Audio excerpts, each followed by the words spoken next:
Parliamentary form of government کا بہت اہم حصہ ہے اور سوورن سمجھا جاتا ہے. پارلیمنٹ کے جو سیاسی فیصلے ہیں وہ پارلیمنٹ یا اسمبلی میں ہی ریزالو کیے جائیں. تو اس گائیڈنس کے تحت کل ہم نے رات کو جو آج صبح بلکہ جو سیشن ہوا اس میں ووٹ آف کانفیڈنس لے لیا. تو اس کے بعد عدالت نے کہا کہ اب آپ نے چونکہ ووٹ آف کانفیڈنس لے لیا ہے تو اب جو کانسیکوینس ہیں اس کے کیا رزلٹ ہوگا اس کے اوپر آج بحث سنی عدالت نے. ہمارا موقف بڑا کلیئر ہے. کل بھی عدالت نے میرے سے پوچھا تھا کہ آپ ووٹ آف کانفیڈنس کیوں نہیں لے لیتے, تو میں نے یہ کہا تھا کہ ووٹ آف کانفیڈنس لینے کے لیے ہم بالکل تیار ہیں, لیکن ہم ان پرنسپل جو گورنر کا فیصلہ تھا اگر وہ غیر آئینی تھا, اگر انہوں نے جو آئین کے مطابق ایکٹ نہیں کیا تو پھر وہ جو آرڈرز ہیں گورنر کے وہ کالعدم قرار دینے چاہیے, کیونکہ کل کو پھر یہ ہوگا کہ آج تو ہم نے لے لیا ووٹ آف کانفیڈنس, وہ کل کو پھر اٹھ کے گورنر صاحب کہہ دیں کہ جناب آپ دوبارہ لیں, تو یہ ایک سیاسی حل نہیں ہے. اس کی تشریح عدالت کو کرنی چاہیے کہ کیا یہ ایک ڈسکریشن ہے, من مانی ہے گورنر کی کہ جب مرضی وہ ووٹ آف کانفیڈنس مانگے, یا اس کے لیے ان کو آئین اور قانون کے مطابق وجوہات دینی پڑتی ہیں. تو ایک تو اس پوائنٹ پہ بحث ہوئی. دوسرا جو ایشو تھا کہ جو مین جو پوائنٹ تھا ہمارا آج کی بحث میں وہ یہ تھا کہ وہ جو آرڈر تھا گورنر کا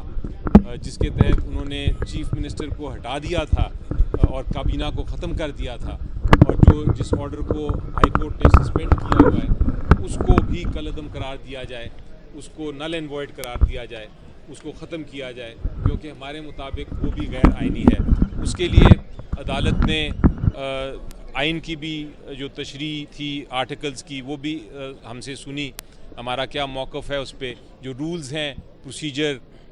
اسمبلی پنجاب کے اس کی بارے میں بھی بات کی. اور ابھی جو میری بحث تو ختم ہو گئی ہے, عدالت نے دوسری سائڈ کی بحث سننی ہے, لیکن ہمارا موقف بڑا کلیئر ہے کہ نہ آئین میں نہ رولز میں کوئی ایسی اجازت ہے گورنر کو کہ وہ ریموو کر دیں چیف منسٹر کو, کیونکہ اگر سیشن بلایا نہیں گیا, اگر سیشن ووٹ آف کانفیڈنس کے لیے بلایا ہی نہیں گیا تھا تو پھر چیف منسٹر کو کس طرح ریموو کیا جا سکتا ہے. چیف منسٹر کو صرف تب ریموو کیا جا سکتا ہے اگر سیشن بلایا جائے اور بلانے کے بعد چیف منسٹر جو ہیں ووٹ آف کانفیڈنس میں کامیاب نہ ہوں. لیکن اس کیس میں تو چونکہ سیشن کال ہی نہیں ہوا تھا تو چیف منسٹر کا یہ آرڈر کہ گورنر کا یہ آرڈر کہ چیف منسٹر کو ہٹا دیا جائے یہ بالکل غیر آئینی آرڈر تھا.